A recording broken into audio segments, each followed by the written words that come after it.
extinction allows people to say there's only been 3 species exterminated in the last year, and it does not bring home the fact that we're wrecking our life support systems at an incredibly rapid rate. We think you should focus on the extermination of populations because that is part of the process of losing species, and it's going on at a much higher rate, at a much higher cost to humanity at the moment than the loss of species.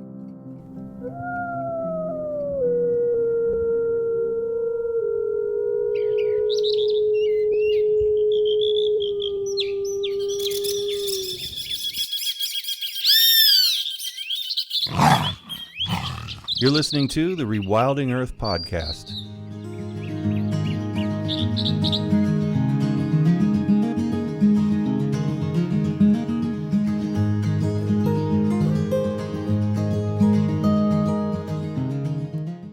Paul Ehrlich is a renowned American biologist known for his predictions and warnings about the consequences of population growth, including famine and resource depletion.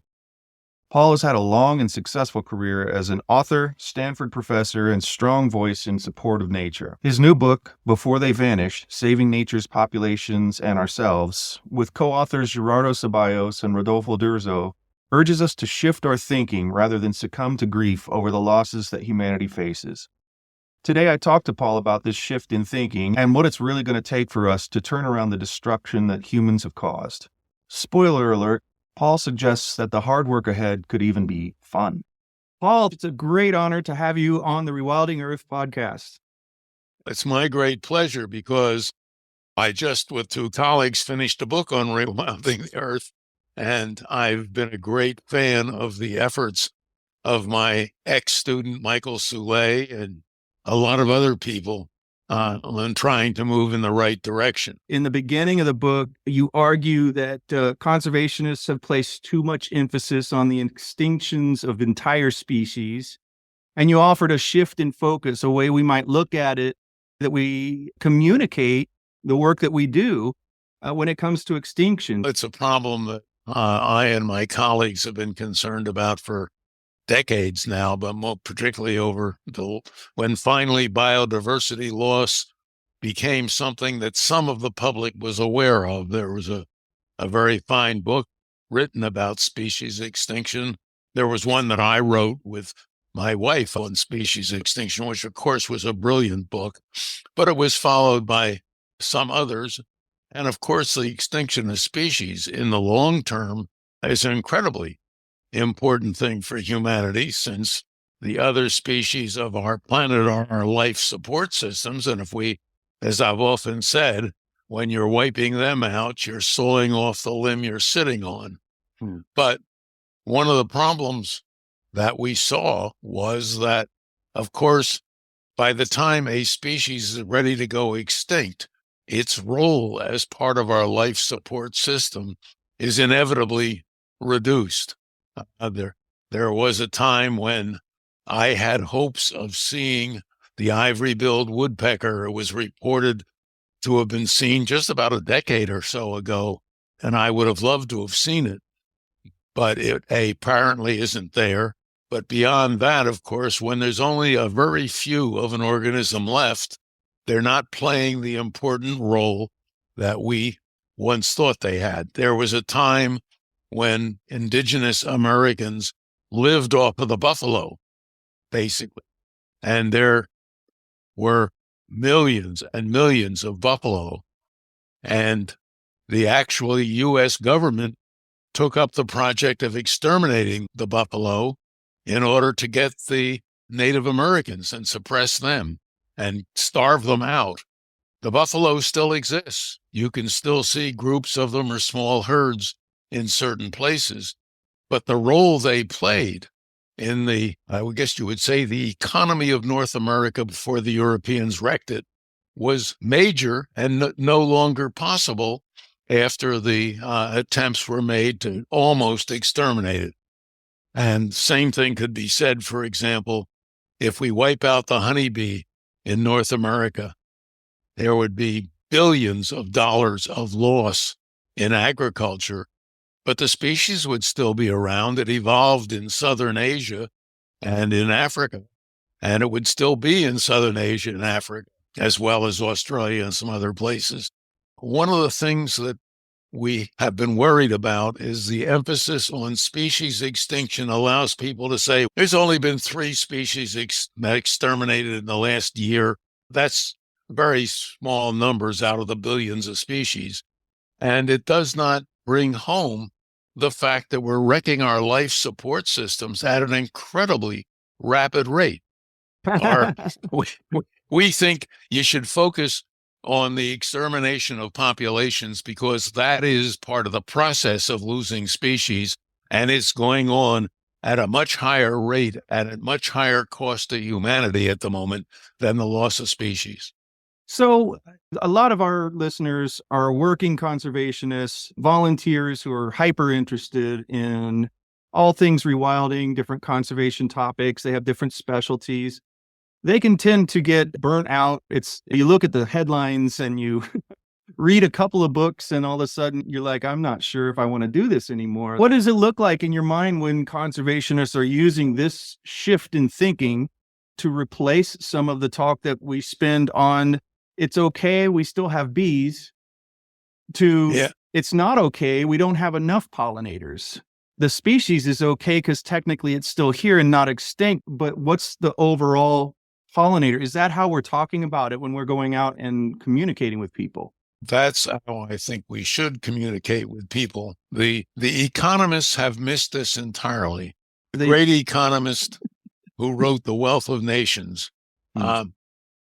his only talk about natural capital, which was natural. And Adam Smith, of course, was writing at the time of our revolution. And the one thing part of natural capital that he understood and had to understand was coal. But the living parts of natural capital seemed in his generations to be superabundant. And we have continued, the economists, to totally miss the fact that the most important capital, that is the capital assets of humanity, the most important segment of that is the living parts of natural capital. It's the only kind of capital that we cannot survive without. In other words, human capital, which is education, I didn't think we could survive without it, but now that we've seen the MAGA groups, we know that we actually can survive without any education at all. And of course, built capital is something that we've really focused on primarily since the agricultural revolution and so on. And we survived for hundreds of thousands of years before modern humans did, before they had a lot of built capital. But you can't survive without natural capital. And that has not been brought home to people in general, to our politicians, or in fact to the people who run universities. Because, for example, to pick an example at random, Stanford University, which is a small school near San Francisco, does nothing at all about the fact that the world, the civilization is crumbling, that natural capital is disappearing, that the threat of nuclear war is increasing, and so on. It just keeps going as if the world was the same old world. And friends at a little university near Boston called Harvard tell me it's exactly the same there. The universities are sucking their thumbs while the world goes down the drain. I don't know how I got on that rant, but you're talking to a ranter. I love it. And it reminds me of Soule, who always talked to us about the same subject.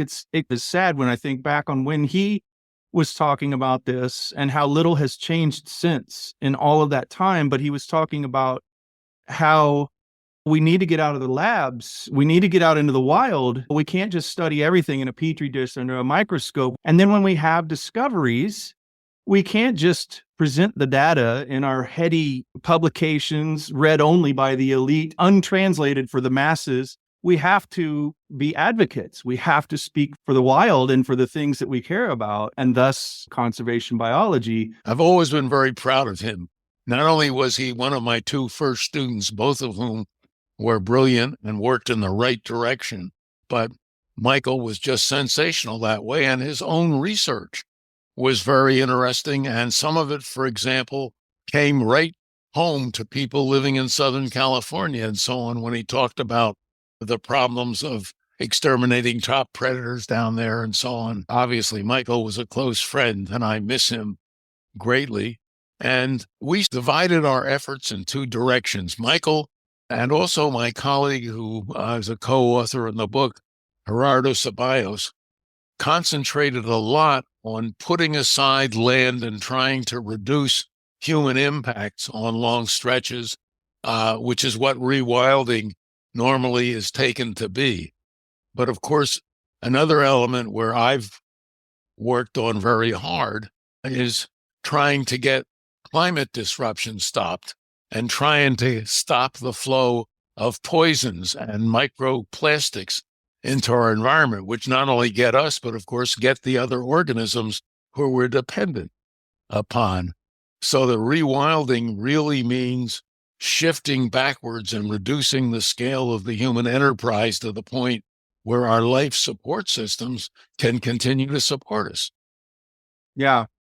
And the lovely thing is, as hard as it is, as it apparently is, we haven't done it yet, nature is more than willing to take over if we just get out of the way and leave it alone. I just went to BeaverCon, and I've never met a group of 500 more passionate people probably than in that conference. It was really, truly amazing. Singular focus, just like a beaver, on the things that they love and the work that they do. And there were so many slogans to just something about getting out of the way. Beavers can take care of this. Just get out of the way. Stop standing in their way. And nature is like that, isn't it? No, it can take over. How much of it we leave possibly to take over is a big issue right now. Because I think if human beings disappeared tomorrow, the restoration of Earth would be very interesting. It would be very dramatically changed because our impact is so gigantic. The impact of us and our domestics, that is both plants and animals, is so huge that a takeover by nature would be very interesting. And if there were some survivors among human beings, which I think is possible, that is, even if there's a nuclear war, civilization is toast, but I think it's toast already. Whether there would be some human survivors that could go back to hunting and gathering and to having cooperative small groups where women were given equal opportunities and rights and where there would be no racial prejudice and so on. One could imagine a fairly interesting humanity, which would, I suspect, be supported by what would recover. In other words, but if you keep wrecking it, for example, in an relatively undisturbed area of the subalpine in Colorado, where I worked for decades, in the last 35 years, basically half of the insects have disappeared.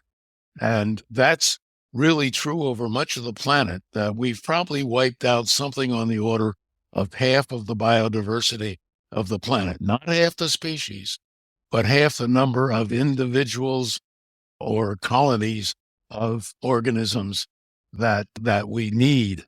We're not sure which ones we need, but we know we need a lot of them. Yeah.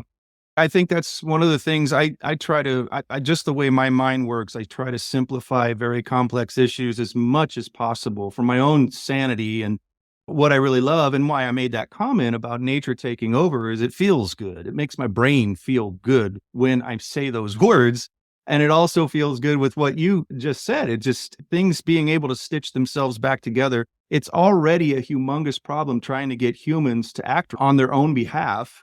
It's very difficult to think if we had the same kind of seemingly insurmountable problem of figuring out how nature would put itself back together. But we have to leave enough pieces. For you also, I think, for most of us, probably certainly for you and me, you have to put in the aesthetic issues as well. I had the opportunity or maybe the penalty of having done a lot of research on land and also on coral reefs and in the oceans. And I've watched reef fishes disappear, and I've watched butterflies disappear.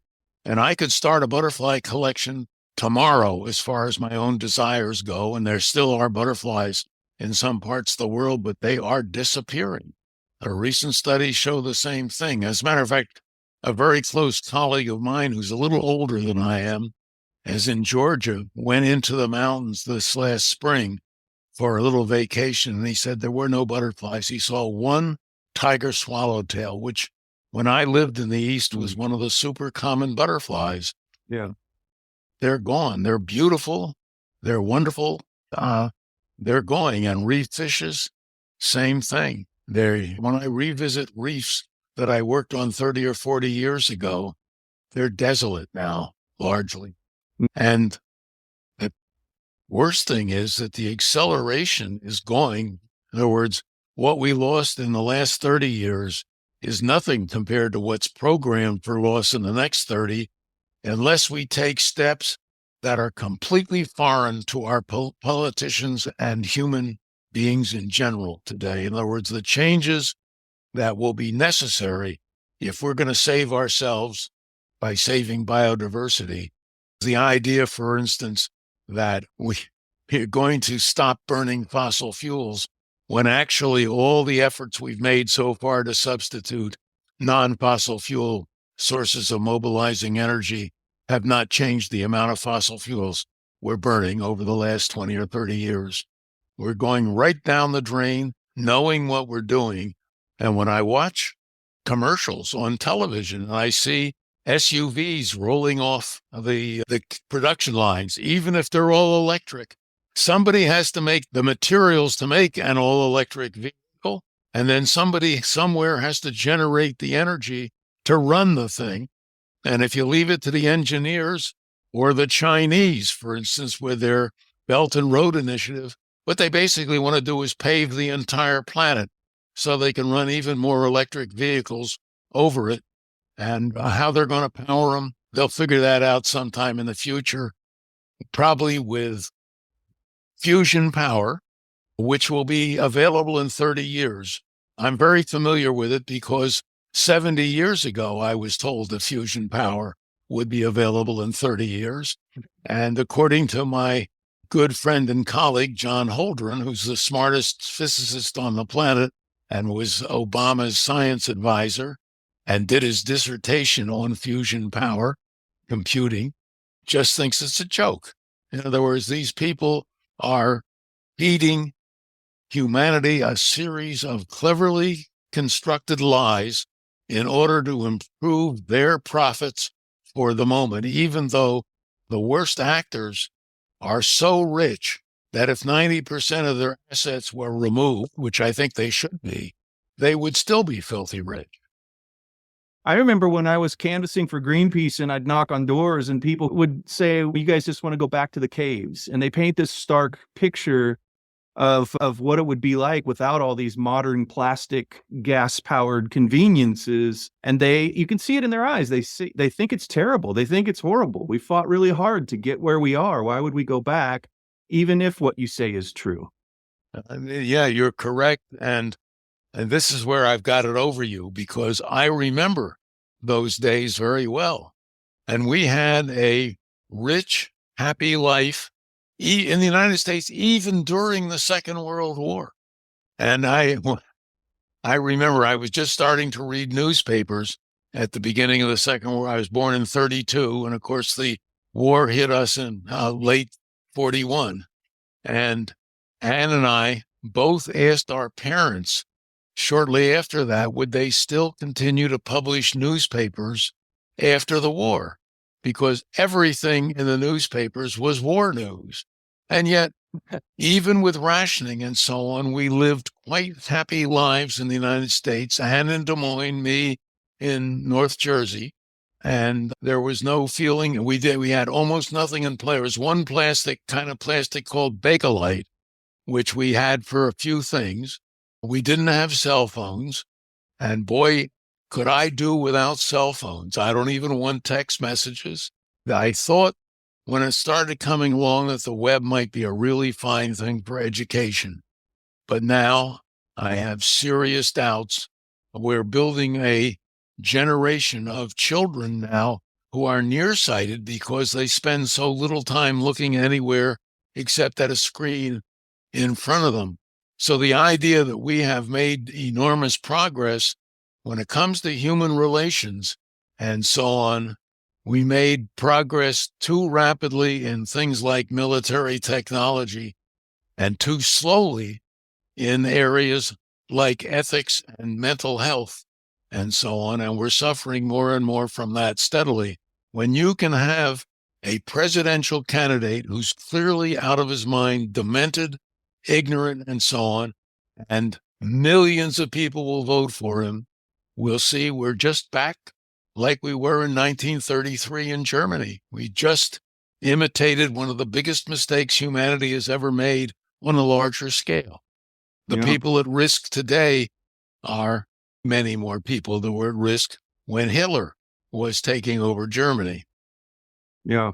In the last section of the book, so I wanted to characterize for the people who have not yet bought and read the book, which I highly recommend. One of the things I'd like to compliment you and your co-authors on is the readability. You really tried to reach out, apparently, to everyone.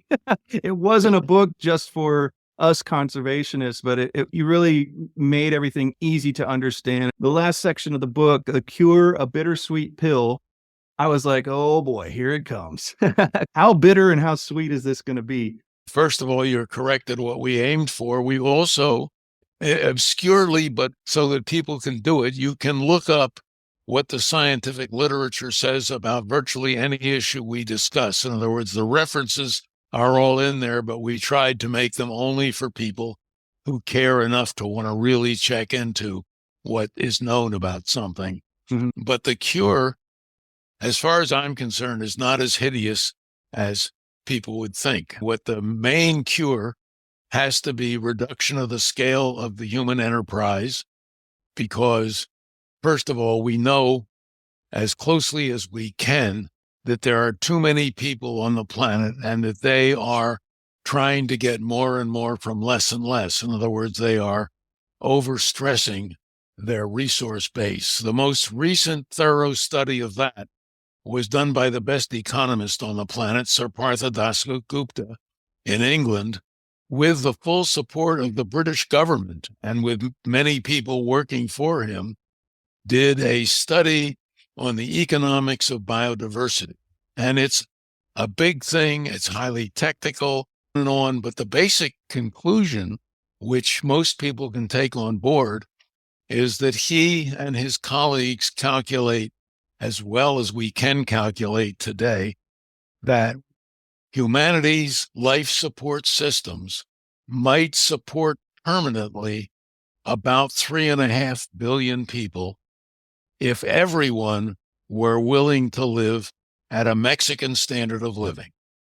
And since we have more than 8 billion today, with most people struggling to live more at a Hollywood standard of living, it gives you the answer to the problem of what we do almost automatically. Namely, we have to restrict our reproduction to the point where we get a slow decline. And that's a tricky issue right there. Some places we're already in that direction. Other places, there's no sign of it. But the basic thing is it's got to be timed enough to save enough biodiversity so that we can continue to a stable situation. And figuring out how to do that is very complicated. So huge effort that now goes into nonsense, like how you produce a new cell phone for everybody every 6 months, is going to have to go into research in an area that's generally called demography, but it is basically how you arrange society so that humanely, without trying to force people to do things and so on, you can get a gradual decline in the number of people until we get to a number where every child has an opportunity to a decent life, as opposed to today, where every child has the opportunity to die in a nuclear war, or to be destroyed by climate disruption, or to be poisoned by the hormone mimicking chemicals. So we have a huge problem demographically. And also we need the research to figure out which technologies we can use without killing ourselves and which ones we should ban. I can't resist telling you one of the scariest papers that I've seen since we published the book. And it was a paper by MDs that have been entering the carotid artery to remove plaque. They can now do that and hopefully save you from heart attacks and so on by unplugging your carotid arteries. And for about, I can't remember how many patients, but dozens of patients, they took the plaque, what they'd removed from the arteries, and examined it for microplastics. And about half the people had an abundance of microplastics, sharp little tube-like things and so on, in the plaque that was blocking their arteries. And worse yet, those were the people in the study that had the heart attacks and died first. And so here we are, all producing gigantic amounts of plastic, which I can tell you, having lived without gigantic amounts of plastic, is really possible to do with some pleasure, actually. Not that plastics can't be useful in some circumstances. We're killing ourselves with it. And anyway, so the first thing you do is reduce the scale of the human enterprise, which will require a lot of attention, research, and discussion among people. That is, every university and every high school, for instance, should know the stuff that comes out from the Rewilding Institute. And every university ought to have courses in how you reduce population size humanely, and how you treat women properly, and how you get rid of nuclear weapons, and so on. So you are studying both the size of the human enterprise and what things it can do safely without sawing off the limb that it's sitting on. And that's a huge task, but it's a fun task. People can get together and socialize over how to do it. Discussion groups can do it. The universities, I would guess that 90% of university faculty and students could not really give you a decent description of ecosystem services, even though they're absolutely essential to all human beings and all human societies. And so it would be really fun to revise, to sit down and say, okay, we're a very social species. We have a lot of fun. We can still drink and have sex. There's just lots we can do. And while we're doing it, we're going to change the whole course of history. We're going to reverse some of the things that we did at the time of the agricultural revolution and the industrial revolution, and return us to a sustainable, smaller society that will go on essentially forever. Not forever until the Earth is crisped by the sun's expansion, but a few billion years will be enough. I think everybody will be tired of it by then. But we can enjoy the planet and smell the flowers instead of trying to look at them by bending over and looking at your cell phone. And I don't see it all as that negative. The idea that progress is more SUVs and more cell phones, as far as I'm concerned, is absolutely nuts. Yeah. One of the things that keeps sticking out with me in what you're talking about today and other talks I've heard you give is that you come from a world that most people alive today don't understand. And we've moved the goalposts as what our understanding of the past was. And I think that people think that we're here today running from a dark past where we didn't have enough technology, we didn't have enough food, we were dying from all kinds of diseases, and it was worthy of leaving in the past. But you bring up a reminder of it wasn't so bad. In fact, it was great, and you lived it. Well, at that stage in the U.S., but overall, for instance, a lot of the Native Americans lived happier lives than the Europeans that invaded.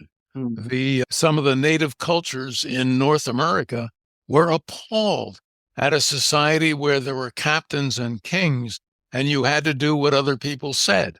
And there was the idea that, first of all, history didn't start with the Romans.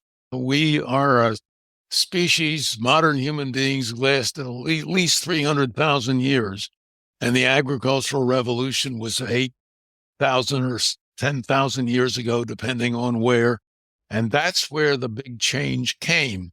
because before that, individuals couldn't occupy land and acquire more and more goods. And once that people could grow more food than their family needed, you had the opportunity for specialization into priests, soldiers, businessmen, scientists, so on. And that gave you sexual discrimination, racial discrimination, economic, poor and the rich. Among hunter-gatherers, there generally wasn't the poor and the rich, not in the way we have classes today. And yet, in England, one of my colleagues was lucky to transfer out of a job as a climate scientist, left England gleefully for France because she couldn't stand the classism in England, the fact that there it's still the upper crust that runs things, and the upper crust is those who stole more money than the lower crust. Yeah, and those crusts are crusting over about every country we have. Yeah, no, that's the horrible thing. If you really care about today's world, learn the history of the Weimar Republic, Hitler, and the takeover. When, after Hitler finally got the Hindenburg died, and he became both the president and the chancellor, he fused the two together, it took him only a little more than a year to kill off his main competitors, literally kill them. Remember, there have been stupid presidents before. There have been venal presidents before. There have been crazed senates before. All of that's true. What isn't true is in those days, none of them could destroy the world with nuclear weapons, biological weapons, chemical weapons, and so on. The penalties for having a moron as president today are gigantic compared to the penalties of having a moron as a president in the 19th century. I would also say that you have a functionally illiterate body of people who are in charge, leaders who can't talk about conservation issues beyond saying climate change and EVs and windmills and solar. They're done. That's it. That's all they can talk about. And what do you think? They don't even know the facts there. No, you can't question them about it because they've literally given you all they got. What do we do about that? What do? Actually, you go on a Rewilding podcast and rant. You and I are doing what we can, but that's really, I think, the first thing every university should do is close its business school. Because as a business school, and there's a book on business schools written by a business school professor who said what business schools do is teach you to take money out of other people's pockets and put it in yours. And that's, our society is financialized. Wasn't always that way, but people's value is judged by their accumulated so-called wealth, although it's not true wealth by the real standards of economics. I'm not sure how many times you get asked this or if at all, but I try to come up with questions that you're not frequently asked. And I've noticed that you've been around for a little while. And I wonder about people like you who, I'm sure people wonder about me, and I've been at it for a minute, but you've gone through a lot. Right after you and your wife published The Population Bomb, you immediately were met with just a constant barrage of criticism and pushback. This entire time, anybody could be forgiven for just walking away. I think that a lot of activists, a lot of conservationists, scholars, scientists wonder, how am I going to keep this up? And you are probably one of our greatest examples of keeping it up and keeping going that we have, that humanity can produce. I wonder if you could give us a little bit of advice. First of all, you got to be damn lucky. Among other things, my colleagues have always been super supportive. Even when I was an assistant professor, nobody complained about me. I was asked to teach a course in evolution when I went to Stanford. That's my specialty, or was my specialty, really. And I was a 10-week quarter. And for 9 weeks, I told what we knew about where human beings had come from. And the last week, I talked about where they were going. And that attracted attention. And that got me invited to the Commonwealth Club to talk about that there. which I did, and I didn't realize, but their shows were always broadcast on radio, and I started getting requests to talk on radio, and those were the days when Rachel Carson was becoming famous and the Vietnam War was going on, and it was a time that people were thinking about change. And my colleagues, for instance, I had, until he died a couple of years ago at 102, Ernst Mayr was one of the 3 top evolutionary biologists, I would say, in the 20th century. And Ernst and I had some differences on technical issues of species definitions, which we used to have friendly arguments about. I would bring him to Stanford and have him give a lecture and argue with him. And by fact, one time Ernst had finished one of his lectures by saying, "I always tell my graduate students that if they differ with me, please to be frank and just say it, just speak out." And a graduate student of mine named Michael Soule got up and said, "Does that apply to graduate students from other schools as also?" And the chair of the department said to me, "We've got to get rid of that student." We didn't, and he became famous, and Ernst Mayr interacted well with him. But anyway, so I had that kind of support. I'm a natural born loudmouth. I had a discussion once with my major professor, a guy named Charles D. Michener, Mitch, and I were talking once in the field in Mexico about why we were scientists.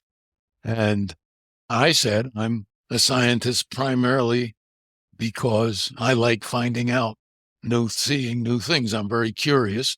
And I also like telling people what I found. And Mitch said, "I'm with you on the first, but I don't think I care much about telling people." And I said, "Isn't it weird that you've published 250 papers about what you..." And he said, "You got me." So I've decided when I was a teenager that I could either follow into my father's footsteps into business. He was a shirt salesman, or I could work 50 weeks a year and fool around with butterflies the other 2 weeks, or I could fool around with butterflies all the time and starve. And I chose the latter, and that was the best decision I ever made. I could fool around with butterflies today. I would love to. I wish I could see them better because I'm losing my eyesight, which is something I don't recommend. Paul, it's been a great pleasure. The book is awesome. Everybody should go grab it. The links will be, if you haven't gotten a link yet, and you're listening to this on Spotify or somewhere else, you can go to rewilding.org/pod and check out this episode. The links to the book and all of Paul's other work is there, and the 2 other authors of the book as well. I wish they could have been here too. Thank you so much for putting this together. It's really great to hear from you. It's been a great pleasure for me. I'm sorry Rodolfo and Gerardo can't be here, but along with Sandra Khan, my 3 closest research colleagues are all Mexican, and they're all wonderful. And my Spanish remains lousy, but I keep trying. Anyway, Jack, thank you very much. Hope we can rewild the whole damn place.